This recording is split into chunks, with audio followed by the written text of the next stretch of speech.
It's time to start making this thing run better and go faster. Frickin' Jim here, and this is part 2 of the QT50 Adventure Shredder build series. To get a performance baseline before really modifying anything, I measured out a 500-foot stretch and recorded a couple of wide open throttle runs on that stretch. The fastest run covered the stretch in 17 seconds flat, so from here on out, 17 seconds will be the time to beat. The first thing I set out to do was fix the carburetor jetting. It was jetted way lean because right before I retired the bike previously, I had been playing with the jetting trying to get maximum fuel efficiency. But this really killed the power, especially at low RPM. So I ended up going up a couple sizes on the main jet, and at the same time I replaced the ghetto throttle cable with a good cable routed straight to the carburetor. Normally the throttle cable goes to a linkage which actuates both the carburetor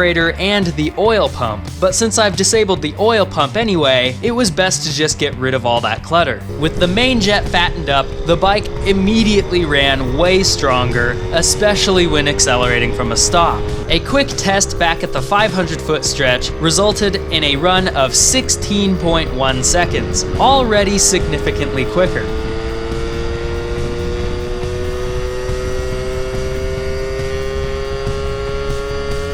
There it is.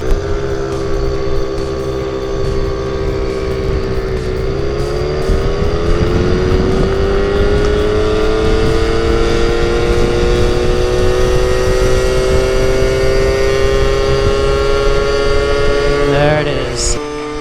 But it still just ran out of power and couldn't overcome the wind resistance after only that 500 feet, which means we need more horsepower. And the easiest way to get more horsepower is with more displacement. I ended up ordering a few big bore kits, but only liked one of them, which was from Niche Industries on Amazon. The others were just no-name Chinese junk which took weeks to arrive, and they weren't even complete top-end kits. The kit from Niche Industries was only $2 more expensive than other kits, and it's a good complete kit. And of course, installing a big bore on this little bike only takes a couple minutes.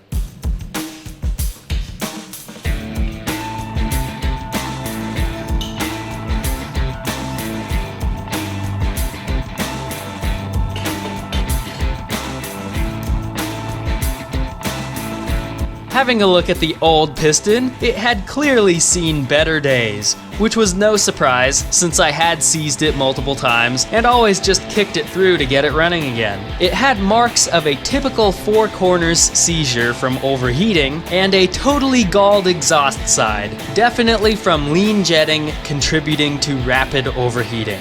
From what I remember though, the old thing just ran better after each seizure. Comparing the new cylinder to the old cylinder, the big bore cylinder features a wedge-shaped bridged intake port compared to the hollow rectangular port of the OEM cylinder. The transfer ports are about the same, but the big bore cylinder has a massive oval exhaust port compared to a wedge-shaped exhaust port on the original cylinder. I don't know much about two-stroke porting, but it looks to me like the designer of the big bore cylinder at least made an effort to improve upon the stock design. And we'll just have to see if that effort was actually worth anything in the next video when we run this big bore cylinder. For now, thanks for watching.